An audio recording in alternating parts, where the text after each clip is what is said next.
제가 볼 적에요, 여기 앉아 계신 우리 권사님 중에서는요, 내가 가진 물질을 다 바꿔서라도 내 아들을 바꿀 수만 있다면 다 하실 수 있을 거예요. 왜? 자식 새끼가 더 소중하니까. 그쵸? 물질은 날아가는 독수리와 같다라고 합니다. 훨훨 날아가요. 지가 날개가 달려가지고요, 지가 날아가. 그럼 어떻게 막을 거야? 손 안에 있는 모래와 같대요. 여러분, 모래를 손으로 잡아보시죠. 자꾸만 손가락 사이로 흘러내려요. 아무리 움켜쥐려고 해도 빠져나가는 걸 어찌할 수 없다라고 성경은 이야기를 하고 있습니다. 다섯 번째, 우리를 이끌고 가는 건요, 사람들의 인정이에요. 인정. 사람들에게 인정받고 싶어요. 부모에게 인정받고 싶고, 배우자에게 인정받고 싶고, 친구들에게 인정받고 싶어서 그 사람들의 기대를 충족하려고 해요, 우리가. 그러다 보니까 다른 사람들의 기대가 내 삶을 주관하게 되는 것이고요.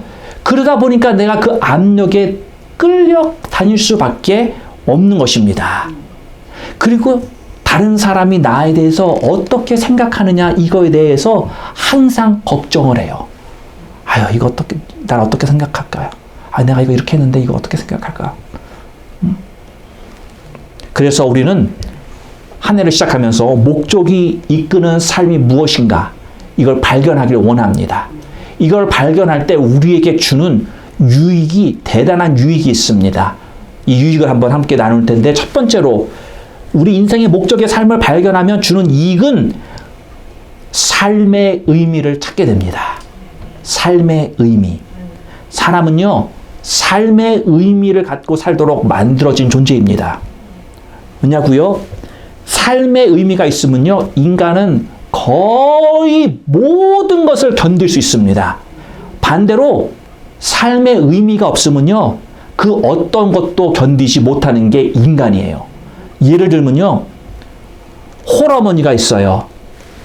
자녀를 돕는, 자녀가 주렁주렁 있는데 홀어머니는요, 몸이 아무리 아파도 그 아픈 몸을 이끌고 일터로 가서 하루 종일 일할 수 있는 능력이 있습니다. 왜 그래요? 자녀를 보니까. 삶의 의미가 자녀를 보니까 홀어머니가 그 몸이 그렇게 아파도 그걸 이끌고 일터로 갈 수 있는 거예요. 그러나 반대로 돈 많은 유학생은요, 아무리 좋은 환경 속에서 살아도 삶의 의미가 없으면 방탕한 길로 쉽게 빠질 수 있는 거예요. 인생의 가장 큰 비극은 죽음이 아닙니다. 삶의 의미를 찾지 못한 것. 이게 가장 비극이에요. 예레미야 29장 11절에 이렇게 말씀합니다. 나 여호와가 말하노라. 너희를 향한 나의 생각을 내가 아노니 재앙이 아니라 곧 평안이요 너희 장래에 소망을 주려 하려 함이라. 하나님이 우리 삶 속에 의미를 주시는 거예요. 에베소서 3장 20절에 또한 이렇게 말씀하십니다. 우리 가운데서 역사하시는 능력대로 우리가 온갖 구하는 것이나 생각하는 것에 더 넘치도록 능히 하실 이에게. 우리 하나님께 능치 못한 것이 하나도 없으신 분인데 우리가 생각하는 것조차 이상으로 하나님께서 우리의 삶 가운데 개입하여 주시는 것이 우리의 인생이다 라고 말씀하고 있는 것입니다. 두 번째로, 인생의 목적을 알면 삶이 단순해집니다.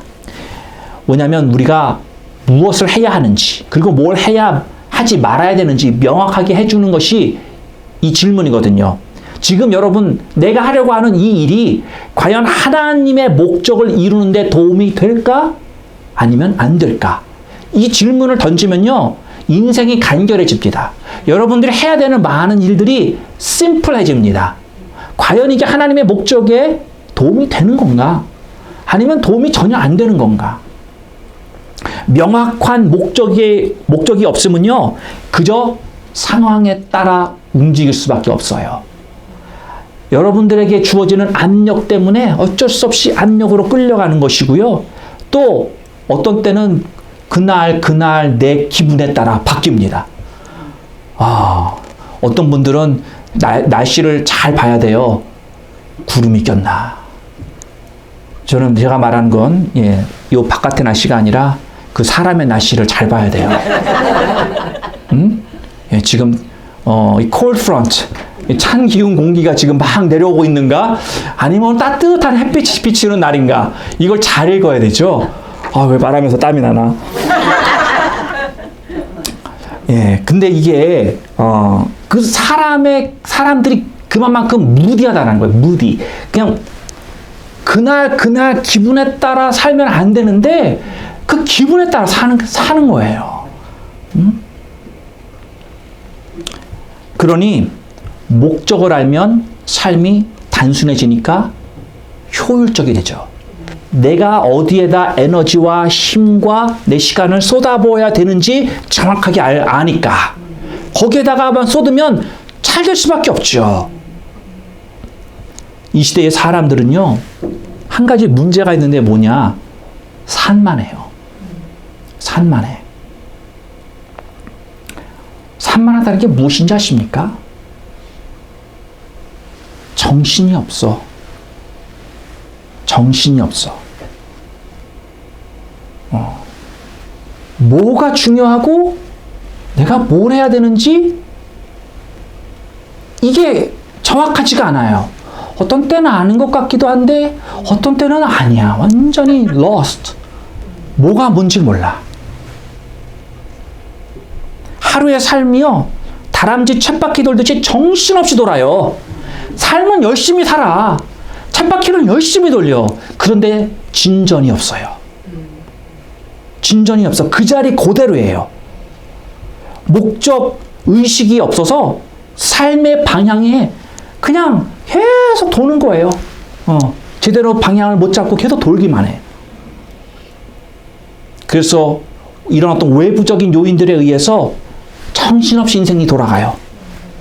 그러다 보니까 산만해지는 거예요. 많은 바깥의 요인들이 내 삶을 주관하고 이끌어가니까 산만해. 더 심해지면 어떻게 되느냐?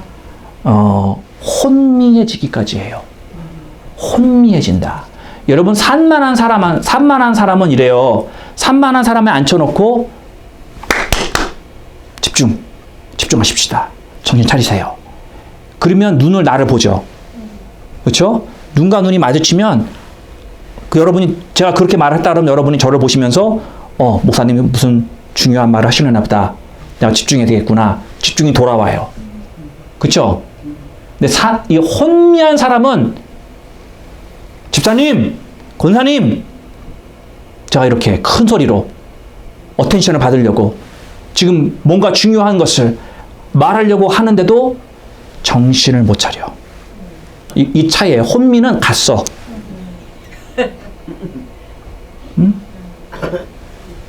그러니까 여러분들도 지금 내가 산만 쪽에 있는지 혼미 쪽에 있는지 생각을 좀 해보셔야 돼.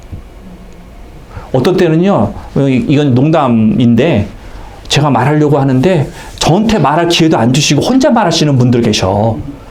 저한테도 기회를 좀 주세요. 제가 그러면 그분한테 그럴 거예요. 저 혼미하신가? 목사인 저도 입이 있단 말이에요. 중요한 말을 할 줄 아는 말을 있는데 저도 좀 해야죠. 그렇죠?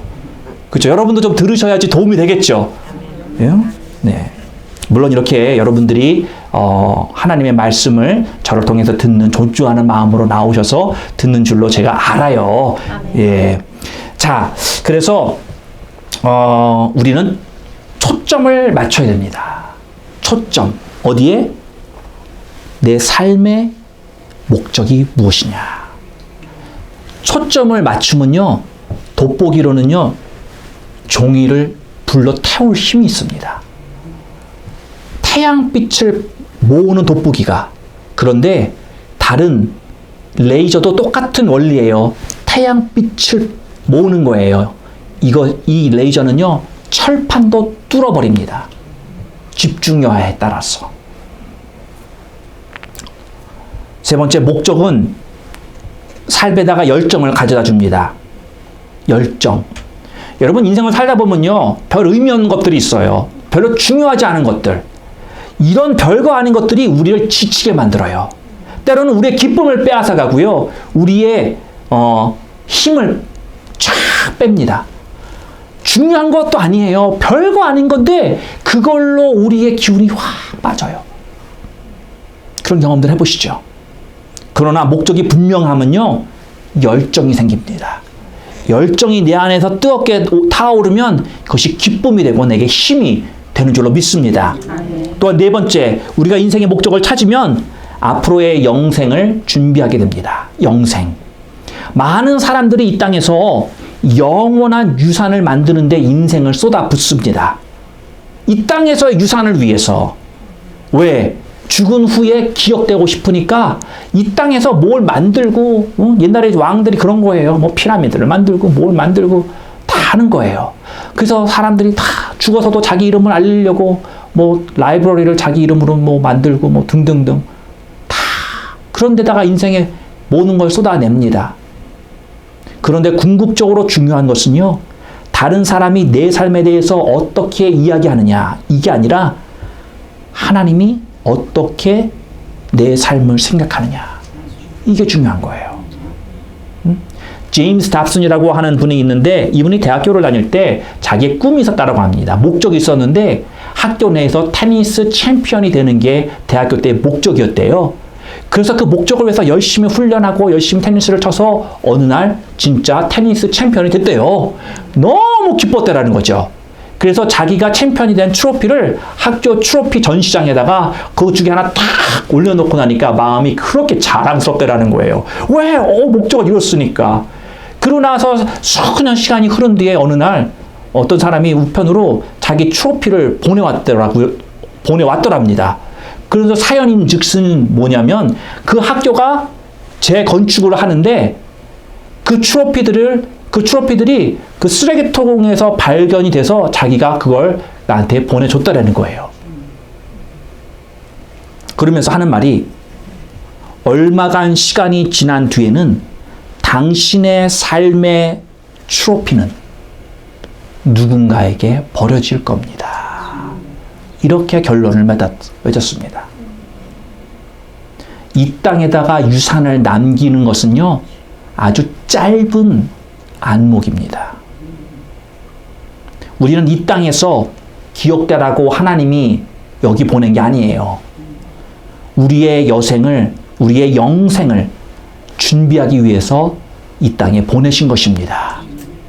여러분 영생 준비 지금 잘 하고 계십니까? 우리는 조만간 하나님 앞에 다 설 거예요. 그렇죠? 데살로니가서를 통해서도 우리가 봤어요. 그리고 하나님이 우리의 삶을 쭉 돌아보시며 우리들에게 두 가지 질문을 던지실 것입니다. 첫 번째 질문. 너는 나의 아들 예수 그리스도와 함께 무엇을 하였느냐? 너는 나의 아들 예수 그리스도와 함께 무엇을 하였느냐? 예수님이 나를 위하여 이 땅에 오셔서 십자가의 공로, 모든 피와 물을 흘려 내 죄를 위하여 흘려주시고, 내가 그를 믿음으로 말미암아 내 죄가 사함을 받았다. 그리고 내가 예수님을 사랑하고 그와 함께 살았는가? 이거에 대한 질문입니다. 두 번째, 하나님이 우리들에게 던질 질문은, 내가 너에게 준 걸로 넌 무엇을 하였느냐? 내가 너에게 준 것으로 너는 무엇을 하였느냐? 삶을 통해 뭘 했느냐라는 것입니다. 하나님께서 은사를 주시고 재능을 주시고 시간을 주시고 에너지를 주시고 물질도 주시고 많은 인간관계까지도 주셨습니다.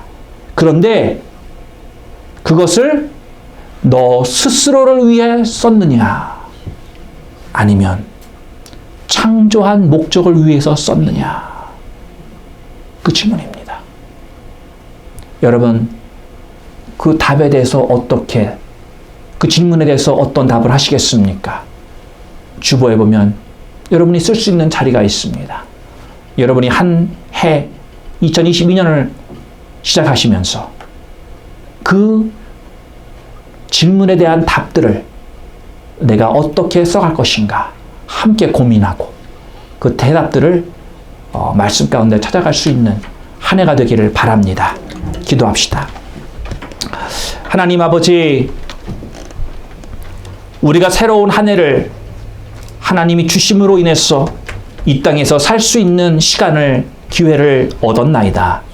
하나님, 우리의 인생은 이 땅에서 하나님의 주시는 영생의 삶을 준비하라고 하나님께서 우리가 태어나기 전부터 이미 우리를 지으셨고 생각하셨고 만드셨고, 그리고 우리에게 필요한 모든 계획을 세워놓으시고 우리를 이 땅에 보내셨습니다.